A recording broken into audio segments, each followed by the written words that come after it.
ونشهد أن سيدنا وسندنا وحبيبنا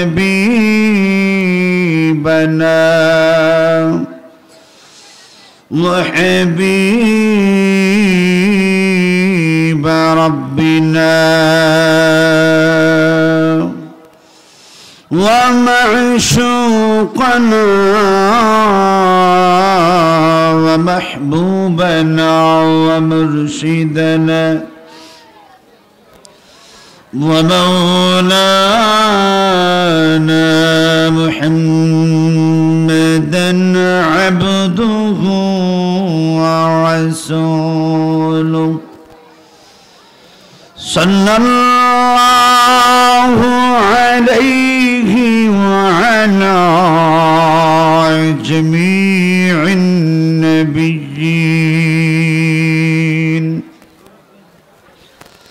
وعلى آله الطيبين وعلى آله الطيبين وأصحابه الطاهرين أما بعد فقد قال الله تعالى في كلام المجيد والفرقان الحميد أعوذ بالله من الشيطان الرجيم بسم الله الرحمن الرحيم وقال ربكم ادعوني أستجب لكم إن الذين يستكبرون عن عبادتي سيدخلون جهنم داخرين بارك الله لنا ولكم في القرآن العظيم ونفعنا وإياكم بالآيات والذكر الحكيم أستغفر الله لي ولكم ولسائر المسلمين فاستغفروه إنه هو الغفور الرحيم وجاء في حديث الشريف عن النبي صلى الله عليه وسلم أنه قال رسول الله صلى الله عليه وسلم الدعاء هو العبادة أو كما قال عليه الصلاة والسلام وقال رسول الله صلى الله عليه وسلم الدعاء سلاح المؤمن أو كما قال عليه الصلاة والسلام আমাদের দোয়া আল্লাহ পাক রব্বুল আলামিন কবুল করে নেন। এই শুনলাম আমার ভাইয়েরা, আমি আপনি কারোর কাছে না চাই, যদি আল্লাহর কাছে চাই, আল্লাহর কাছে দোয়া করি, আল্লাহ পাক রব্বুল আলামিন আমাদের প্রতি রাজি এবং খুশি হয়ে যাবেন। দুনিয়ার মানুষের কাছে চাইলে মানুষ বেজার হয়, সন্তুষ্ট হয়, আল্লাহর কাছে চাইলে আল্লাহ খুশি হয়। না চাইলে আল্লাহ পাক রব্বুল আলামিন রাগ করেন। আল্লাহু ইয়াগদাবু ইন তারাকতা সুআলাহু বনি আদম হিনা ইউসালু ইয়াগদাবু। আমার ভাইরা কই বলেন আল্লাহ পাক রব্বুল আলামিনের কাছে যদি কোনো মানুষ না চায়, আল্লাহ পাক রব্বুল আলামিন রাগ করেন কেন? আমার বান্দা আমার কাছে চায় না। আমার ভাইরা, আর মানুষের কাছে চাইলে মানুষ রাগ করে কেন? তার কাছে চাওয়া হয়। এই শুনুন আমার ভাইরা, আমি আপনি যা কিছু চাওয়ার, যা কিছু বলার একমাত্র আল্লাহ তাআলার কাছে বলবো, আল্লাহর কাছে চাবো। অবশ্যই আল্লাহ পাক রব্বুল আলামিন আমাদের চাহিদা অনুযায়ী তিনি আমাদেরকে দিবেন, আমাদের চাহিদা মিটাইতে পারবেন। একমাত্র এই সত্তা হলেন মহান আল্লাহ। এই জন্য যে কোনো বিপদে পড়েন, মুসিবতে পড়েন, আল্লাহর কাছে চান, আল্লাহর কাছে দোয়া করেন, আল্লাহ আপনাকে বিপদ থেকে উদ্ধার করে দিবে। এই জন্য ভাই, আমি আপনি যত মুসিবতে পড়ি, বিপদে পড়ি, সাহায্য চাবো কার কাছে? আল্লাহর কাছে। আল্লাহ তাআলা শিক্ষা দিলেন, ওয়াস্তাঈনু বিস-সাবরি ওয়াস-সালাহ। আল্লাহ বলেন ধৈর্যের সাথে আমি আল্লাহর কাছে সাহায্য প্রার্থনা করো। আমার ভাইরা, দুনিয়ার জমিনে আমি আপনি চলতে গিয়ে অনেক সময় বিপদ আপদ আসবে।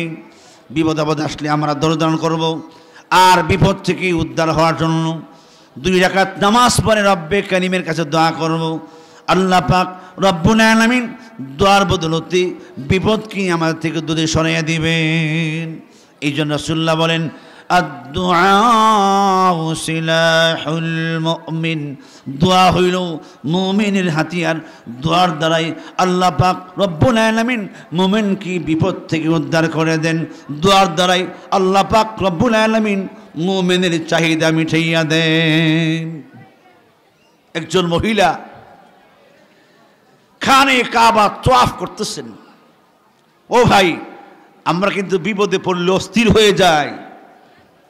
মহিলার অবস্থাটা কি দেখেন? এই মহিলা অধৈর্য হয় নাই, খানে কাবার তওয়াফ করতেছেন, বাইতুল্লাহর চতুর পার্শ্বে তিনি তওয়াফের চক্কর লাগাইতেছেন, আর আল্লাহর কাছে দোয়া করতেছেন আর কাঁদতেছেন। আবার ভাইয়েরা, মহিলাটা এইভাবে কাঁদতেছেন, আল্লাহ রব্বি কারীম, আমি এখনো আপনার প্রতি অসন্তুষ্ট হই নাই। আল্লাহ এখনো আমি আপনার প্রতি রাজি আছি। আল্লাহ এখনো আমি অসন্তুষ্ট হই নাই। আল্লাহ এখনো আমি আপনার প্রতি রাজি আছি। আল্লাহ আপনি আমাকে সবুর করার তৌফিক দান করেন। আল্লাহ আপনি আমাকে সবুর করার তৌফিক দান করেন। আমার ভাইরা, আরেকজন হাদিসা ওই মহিলাকে বলে, ও মা, বুঝতে পারলাম না, তওয়াফ করতেছেন আর বলতেছেন, আল্লাহ আমি এখনো আপনার প্রতি সন্তুষ্ট আছি, এখনো আপনার প্রতি সন্তুষ্ট আছি, অসন্তুষ্ট হই নাই। আল্লাহ এখনো আমি সবর করতেছি, ধৈর্যহারা হই নাই। মাগো, আপনার কি হয়েছে? কি বিপদে পড়েছেন? একটু কি বলবেন? মহিলা 2টা চোখের পানি ছিনে দিয়ে বলে, বাবা আমার 3টা ছেলে ছিল। কয়টা ছেলে? আমার ভাইয়েরা, মনোযোগের সাথে শোনেন, আমি আপনি কি বিপদে আছি, মুসিবতে আছি, পেরেশানিতে আছি। আল্লাহর ওই বান্দি তওয়াফ করে আর কাঁদে, আল্লাহ আমি এখনো আপনার প্রতি সন্তুষ্ট আছি, অসন্তুষ্ট হই নাই। মহিলাটা বলেন, হাদি সাহেব, আপনি বাইতুল্লাহর মেহমান, মুসাফির মানুষ, আল্লাহ আপনার দোয়া কবুল করবেন। হাদি সাহেব, আমি যে বিপদ আছি, আমি এই বিপদের কথা আপনার কাছে ব্যক্ত করতে পারবো না, পাগল হয়ে যাব, অস্থির হয়ে যাব, কিন্তু আমি সবর করতে পারবো না, এখনো আমি ধৈর্য করে আসি, বলতে পারবো না। হাদি সাহেব বলেন, মা একটু বলেন, আমিও আপনার জন্য দোয়া করব। মহিলা বলে, বাবা শোনেন, আমার 3টা ছেলে ছিল। বড় ছেলেটার বয়স 12 বছর, দ্বিতীয় ছেলের বয়স 10 বছর, 3 নম্বর ছেলের বয়স 8 বছর। এই 3টা ছেলে আল্লাহ পাক রব্বুল আলামিন আমাকে দান করেছেন। হাদি সাহেব, আজকে সকালবেলায় আমার বাড়িতে অনুষ্ঠান, দুপুরে মেহমানরা আসবেন, সকালবেলায় স্বামী আমার